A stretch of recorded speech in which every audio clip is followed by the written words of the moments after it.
अस्सलाम वालेकुम प्यारे बच्चों। उम्मीद है आप लोग बखैर होंगे और उर्दू पढ़ रहे होंगे, सीख रहे होंगे और उर्दू की जो अमली शक्लें हैं, उर्दू की तफ़हीम की, इसकी तदरीस की, वो भी अपनी ज़िंदगी में महसूस करके अपनी ज़िंदगियों को सहल बना रहे होंगे और अपने जज्बात की जो तशरीह व ताबीर है और उसको एतदाल में लाने की कोशिशों पर आप कामयाबी हासिल कर रहे होंगे। तो आज साले अव्वल के हवाले से एक और लेक्चर के साथ मैं राशिद सईदी आप सबसे मुखातिब हूँ। तो आज हम ग्रामर की तरफ बढ़ेंगे।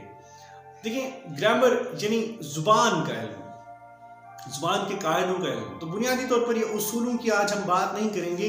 एक सवाल है आपके पेपर के अंदर सवाल 10 नंबर का है, तो आज उन 10 नंबरों का हसूल हम मुमकिन बनाने की कोशिश करेंगे। कौन से वो 10 नंबर हैं? देखिए अजीज बच्चों, मेरा तो ये पसंदीदा सवाल हुआ करता था कि तलखीस दर्जेल नस्ब पाने की तलखीस कीजिए और मुनासिब उन्वान तजवीज़ कीजिए। तो 10 नंबर के सवाल के 2 नंबर आपके पास उन्वान लिखने के होते थे और बाकी 8 नंबर आपके पास तलखीस करने के होते थे। मुझे ये सवाल क्यों पसंद था? मुझे ये सवाल अपने दौराने FSC इसलिए पसंद था कि मुझे लगता था कि कम वक्त में मैंने ज़्यादा नंबर ले लिए, और यकीन जानिए कि ऐसा ही होता था और इस सवाल में मेरे कभी कम नंबर नहीं आए। तो तलखीस होती क्या है और किस तरह की जाती है, तो आज उसकी तरफ आते हैं, बढ़ते हैं, थोड़ी सी प्रैक्टिस कर लेते हैं, तो इंशाल्लाह ये चीज़ें भी आपके सामने आईना हो जाएंगी। तो अजीज़ बच्चों, तलखीस का जो अगर मादा, अगर इसकी बुनियाद अगर अरबी ज़ुबान के अंदर देखें तो इसका मादा है खालसा, खालसा यानी खालिस करना। और बेसिकली अगर देखें तखलीस, अगर इसका अरबी इसका लफ्ज़ बनाने की कोशिश करें तो ये तखलीस होगी, जो हमारे यहाँ तलखीस की सूरत में मौजूद है। खुलासा भी इसी में से है, खालिस करने से है, इसको निचोड़ने से है, निथारने से है, पाक करने से है। तो ये अच्छा भाई, इसमें हमने क्या करना होगा? देखिए होता ये है कि आपको एक पैराग्राफ दिया जाता है और आप उस पैराग्राफ को पढ़ने के बाद उसको उसकी मुख्तसर तरीन सूरत में, उसकी तलखीस सूरत में, उसकी मुलख्खस सूरत में, उसकी पाक निथरी हुई सूरत में लिखते हैं और उसका उन्वान मुतय्यन करते हैं, तो आपको एक नंबर मिल जाता है। तो आप कहेंगे कि अच्छा मुख्तसर यही कुछ तो हम खुलासे का भी करते हैं।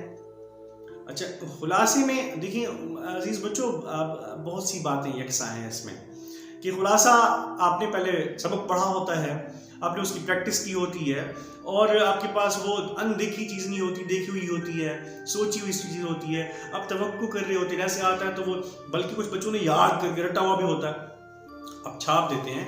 तलखीस एक तरह से उससे मुनफरिद और मुख्तलिफ इस वजह से है कि तलखीस अनदेखे पैराग्राफ की होती है।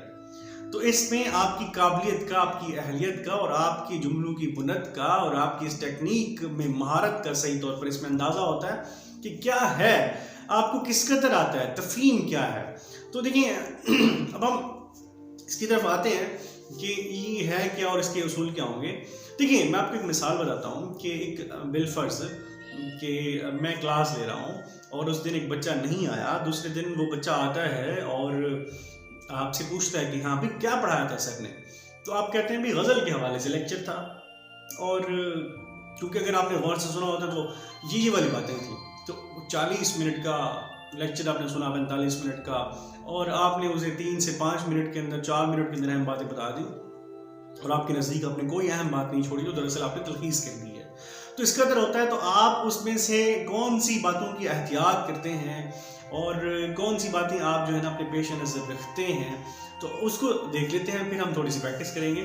तो देखिए सबसे पहले जो चीज़ आपके जहन में होनी चाहिए, भाई पैराग्राफ अनदेखा होता है, आपको पता नहीं होता कि भाई कौन सा पैराग्राफ आ रहा है, तो उसकी तवक्को करके तैयारी करनी चाहिए। अब देखिए सबसे पहले आपके पास पैराग्राफ आ गया, तो क्या करना है? सबसे पहले आपने पढ़ना है, गौर करके पढ़ना है, फिर पढ़ना है।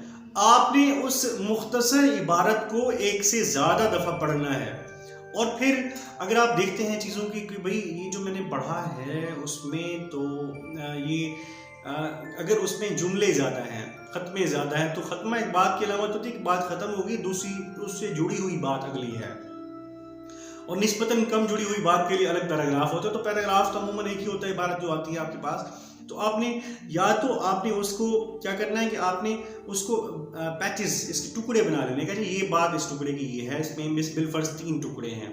या फिर एक होता है कि भाई आपने ये जो हिस्से किए हैं, टुकड़े किए हैं, इसके साथ जाते पॉइंट्स बना लेते हैं, ये वाली बात बहुत अहम है, ये वाली बात और हाँ भाई इतनी बातें तो बहुत अहम है, तो अपने पास जहन में पॉइंट्स आ जाते हैं। यानी आप जो निकात हैं वो वाजे कर लेंगे अपने पास। अच्छा फिर देखिए, एक तो हमने तमाम निकात आपके सामने आ गए, आपने जो गैर अहम चीज़ें थी उनको छोड़ दिया आपने अहम, तो आपने देखिए ना निकात बनाने का मतलब ये कि अहम बातें आपके सामने आ गई, सबसे अहम बातें तो ये थी। फिर अगर आप देखें इबारत मुख्तलिफ किस्म की हो सकती है, अगर इबारत में बड़ी तराकीब हैं, यानी लफ्ज़ों को जोड़ के लिखा गया, भाई आपको तराकीब में उलझने की ज़रूरत नहीं है। अच्छा भाई उसमें बयानिया, फिर उसने कहा, फिर मैंने कहा, उसने सुनते हुए अपने चेहरे पर तेवड़ी चढ़ाई और जवाब दिया। यानी अगर आपके पास इस्तफहामिया जुमले हैं, सवालिया जुमले हैं, आपने बयानिया कर देना। आपके पास भाई अगर कोई शेर आ जाता है, उसने आपने उसकी सलीस कर देनी है। अगर आपके पास इसी नौयत के दूसरे एक और टेक्निक में कोई जुमले हो, उसको सादा बयानिया में आना है आपने, तो आपकी अपनी मर्जी होगी, उसी पे आपकी दस्तरस होगी कि भाई आपने निदाइया जुमला है, फिजाइया है, तब भी आपने इसको सादा कर देना, ठीक है। और देखें कि आप ये करने के बाद जब आप पॉइंट्स में बन गए होंगे, आपको पता होगा क्या बातें हैं, तो आपने बिलतरतीब जिस तरह शुरू हुई थी बात, उसी को मुख्तसर तरीन अंदाज में लिख देना है। कितना मुख्तसर कि वो 1/3 बन जाए, 1/3, तो 1/3, यानी कि भाई आपके पास 99 लफ्ज़ हैं, 100 हैं, तो 33-34 लफ्ज़ों में आप ले जाएं। अच्छा कुछ बच्चे इसमें यूँ करते हैं कि हम सबसे पहले लफ्ज़ गिनना शुरू कर देते हैं, 2 3 4 5 7 150 में तकसीम करते हैं, 3 को इतने। ओ भाई खुदा का खौफ करो, किन चक्करों में पड़ गए हो, मैथमेटिक्स नहीं है।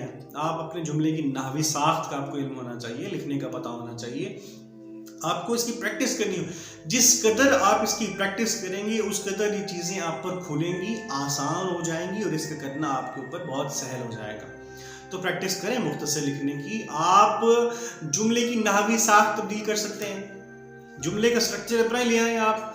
बिलफर्ज कि मैं क्लास में दाखिल हुआ, मैं रोस्टम पर खड़ा हुआ, मैंने किताब खोली और बच्चों को पढ़ाना शुरू कर दिया। अब देखिए काफ़ी सारे 3-4 जुमले हैं इसमें। अंदर दाखिल होने के बाद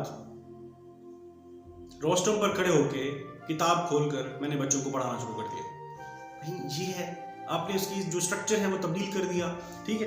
तो इस तरीके से अब आप समझते हैं कि आपको रफ अमल की ज़रूरत है तो कर लें, ये नहीं, लेकिन गिनती के चक्करों में ना पड़े। आप अंदाज़ा कर लें भाई किस कदर आप हो रही है, जिस कदर प्रैक्टिस होगी।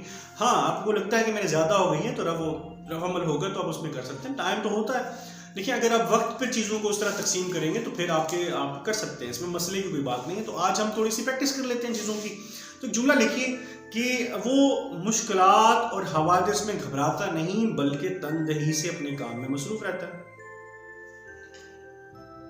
अब देखिए वो हवादिस, मुश्किलात और हवादिस में घबराता नहीं बल्कि तनदही से अपने काम में मसरूफ रहता है। छोड़ दे मुश्किलात को, हवादिस को, इन चीज़ों को छोड़ दें भाई, वो मेहनती और मुस्तकिल मिजाज है, होगी बात, वो मेहनती और मुस्तकिल मिजाज है। अब आगे देखिए इसी चीज़ को हम आगे बढ़ाने की कोशिश करते हैं। वो ऐश व इशरत का आदी और रुख्स और सुरूद का रसिया है, उसे इल्म नहीं कि उनकी हरकतों का क्या अंजाम होगा।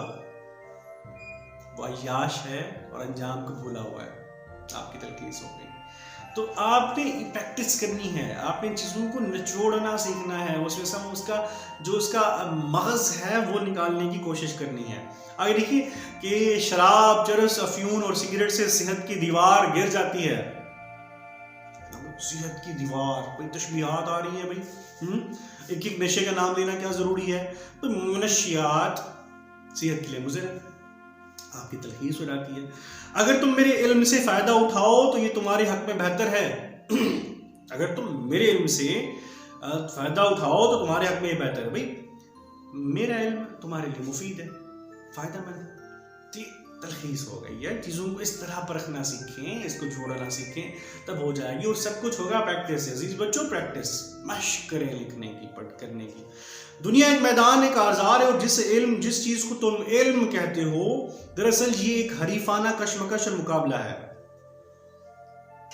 अब देखेंगे, इसमें आपको पेचीदगी लगेगी, लेकिन इसके देखिए दुनिया में अमल दरअसल एक मुकाबले की सूरत में है। तो अजीज बच्चों, यही इसकी कोई और इसमें आपको घबराने की ज़रूरत नहीं होती। एक पहले तो आपने घबराना नहीं, तो फिर आपने इसको शुरू करना है तो आसानी से इसको हो जाना है। तो हम एक देख लेते हैं, हम एक और पैराग्राफ भी बाकायदा तौर पर करके देख लेते हैं। मैं पैराग्राफ पढ़ता हूँ, आप इसको हम करेंगे तो आप भी स्क्रीन पे आ जाएगा, इसको देखिए कि एक अदीब मुआशरे का फ़र्द होता है, वो अपनी तख्लीक़ात के लिए मवाद अपने गिरदोपेश से चुनता है। अगर उसकी तख्लीक में कोई कवी रूह और कोई कौमी रूह और कोई मिली जज्बा नहीं, तो वो तहरीर उसकी अपनी ज़ात की तर्जमान तो हो सकती है, मगर हमागीर और आफाकियत से महरूम रहती है। देखिए, सबसे पहले जो आपको बात बताई गई है कि एक जो अदीब होता है, लिखने वाला होता है, बल्कि पैराग्राफ पहले पढ़ लेते हैं पूरा। अच्छा, वो अदब जो सिर्फ तफरीह के लिए लिखा जाता है, उसकी कोई मकसदी और अफादी हैसियत नहीं होती। वो शोलाए मुस्ताजल है जो बुझ तो सकता है, मगर गिरदोपेश की जुल्मतों को उजाल नहीं सकता। वही अदब जिंदा रहता है जो ज़िंदगी आमेज़ भी हो और ज़िंदगी आमूज़ भी। वो अदीब खाम है जिसे गिरदोपेश की सिसकती और चीखती इंसानियत झंझोड़ न सके। वो अदीब दीदाए बीनाए कौम नहीं, जिसे हालात की तलखियाँ, वाक़यात की संगीनियाँ और जालिमों की चीरदस्तियाँ बेदार न कर सके। तो अजीज़ बच्चों, आप देखिए कि इसमें क्या बातें हैं, चीज़ों को देखिए। अब आप पहले समझना शुरू करते सीधी सीधी बात की भी, एक अदीब जो होता है माशरे में रहता है, तो उसकी तख्लीक़ात जो भी होती हैं माशरे से मुताल्लिक़ ही होती हैं। तो अगर कोई शख्स, इस पैराग्राफ में बताया, अगर कोई शख्स में कौमी रूह नहीं है, कौम से जुड़त नहीं है, मिल्लत से वाबस्तगी नहीं है, मिली जज्बा नहीं है, तो भाई उसकी ज़ात जो है वो महरूम है, उसमें आफाकियत उसकी सोच में नहीं पैदा हो सकती। और सिर्फ तफरीह देने वाला जो अदब होता है वो गहरा अदब नहीं हो सकता, ठीक है, उसकी अफादी हैसियत नहीं होती। देखिए, वो शोला मुस्ताजल जो बुझा, वो शोला मुस्ताजल ऐसा शोला जो भाई जला और फिर बुझ गया, ऐसी होती है जो अंधेरे नहीं ख़त्म कर सकता, जुल्मतों को उजाल नहीं सकता, खुद ही ख़त्म होने वाला है। तो होता भी अदब भी है कि ज़िंदगी जिससे कुछ सीखा जा सके, जिसमें ज़िंदगी शामिल हो। तो अब ये तीन चीज़ें देखिए आपने पढ़ी है, तो इसको हम तलखीस कर लेते हैं। अगर एक अदीब का मौजू मुआशरा नहीं, तो उसकी तहरीर सिर्फ अपनी ज़ात तक महदूद होगी। देखिए, अब इतना लिखा। अब देखिए, अगर एक अदीब का मौजू मुआशरा नहीं, तो उसकी तहरीर सिर्फ अपनी ज़ात तक महदूद होगी।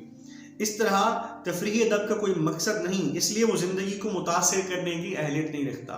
देखिए ना, ज़िंदगी आमूज़ और उसकी बातें हो गई, बल्कि वो अदीब ही नहीं है जो बेहिस है और जुल्म के खिलाफ आवाज़ नहीं बुलंद करता, बल्कि वो अदीब ही नहीं है जो बेहिस है और जुल्म के खिलाफ आवाज़ नहीं बुलंद करता। तो अजीज़ बच्चों, ये तलखीस हो चुकी है, इसको आपने इस तरह ही करना है। तो एक और पैराग्राफ भी कर लेते हैं, उम्मीद करता हूँ ये चीज़ें आप पर आईना हो जाएंगी। जब नई नस्ल के दिल में ये बात हकीकत बनकर बैठ जाएगी कि वो एक बेहतरीन कौम है और तमाम दुनिया की रहनुमाई के लिए पैदा की गई है, तो वो खुद इस अजीम मनसब का अहल बनने की सही करेगी, कोशिश करेगी, और अपने असलाफ के नगूश पास से रोशनी लेकर जब वो मैदान अमल में आएगी, तो बिल्कुल इसी तरह तारीख़ उसके हुजूर में झुक जाएगी। और जिस तरह हमारे असलाफ बेसरो सामानी के आलम में अरब के रेगिस्तान से निकले थे, तो वक्त की अजीम तरीन हुकूमतें उसके कदमों में झुक गई थी। ज़रूरत एक ऐसे निज़ाम की है जो आज के नौजवान मुसलमान को उसकी शौकत रफ्ता का एहसास दिला सके, क्योंकि माजी के बगैर हाल की तामीर नहीं हो सकती और हाल से बेगाना लोग किसी मुस्तकबिल का दावा नहीं कर सकते। अब देखा जाए, बहुत मरबूत किस्म का पैरा है, नस्ल पारा है, आपने इसकी इबारत है, आप लिखी चीज़ों को समझे, लेकिन इसकी अगर हम हकीकत तक पहुँचने की कोशिश करें तो इसको अब इसको परखें। जब नई नस्ल ये जान लेगी कि वो रहनुमाए उम्मत है, तो उसके लिए कोशिश भी करेगी। देखिए ना, जब एक नई नस्ल के दिल में ये बात हकीकत बनाकर बिठा दी जाए कि एक बेहतरीन उम्मत है और तमाम दुनिया की रहनुमाई के लिए, देखिए जब एक नस्ल जान ले कि वह रहनुमा उम्मत है, तो खुद उसके लिए कोशिश करेगी। जब वो अपने बुजुर्गों के नक्शे कदम पर चलेगी, तो दुनिया उसके सामने झुक जाएगी। अब देखिए वहाँ पे कितनी बड़ी बात है, लेकिन उसके अंदर तो यही इसका मादा, इसका जो मग़ज़ब यही कुछ है। जब वो अपने बुजुर्गों के नक्शे कदम पर चलेगी, तो दुनिया उसके सामने झुक जाएगी। ज़रूरत एक ऐसे तालीमी निज़ाम की जो माजी और हाल को मुस्तकबिल से जोड़ सके। तो होगी आपकी तलखीस। तो अजीज़ बच्चों, आप प्रैक्टिस नहीं करेंगे तो नहीं होगा, इसको आपको इस पर आप दस्तरस नहीं हो पाएगी, दस्तगाह आप हासिल नहीं कर पाएंगे। तो इसको प्रैक्टिस कीजिए, घर बैठे मुख्तलिफ किस्म के पैराग्राफ आप देख लीजिए, उसको मुख्तसर करने की कोशिश कीजिए, तरखीस कीजिए। तो उम्मीद करता हूँ कि इसको आप कर लेंगे। हाँ, एक और चीज़ के इसका उन्वान भी तो होता है। तो अजीज़ बच्चों, उन्वान मुख्तसर और एक ही हो, एक से ज़्यादा उन्वान देने की ज़रूरत नहीं होती। वो तो आपको समझाने के लिए होते हैं कि आप ये दे सकते हैं। तो सारे के सारे उन्वान लिखे नहीं जाते, आप उसमें से एक लिखें। कोशिश करें अगर एक लफ्ज़ पे अगर वो सिमट सके तो ठीक है, अगर नहीं सिमट सकता तो फिर उसमें आप कर लीजिए। तो पहला मैंने पैराग्राफ आपको बताया कि कदीम मुआशरे का फ़र्द होता है, तो अदब में मकसदियत, अदब और ज़िंदगी, ठीक है, उनमें से कोई आप रख सकते हैं, ठीक है। और जो दूसरा पैराग्राफ, जब एक नई नस्ल पैदा होती है, मुसलमानों का माजी, हाल और मुस्तकबिल, इसका यही उन्वान है ना। तो एक ही उन्वान की तरफ आप आएँ, उसको लिखें और अपने नंबरों का हुसूल, ज़्यादा से ज़्यादा नंबरों का हुसूल मुमकिन बनाएं। तो इस हवाले से मैं समझता हूँ चीज़ें आपके सामने पेश कर दी गई हैं।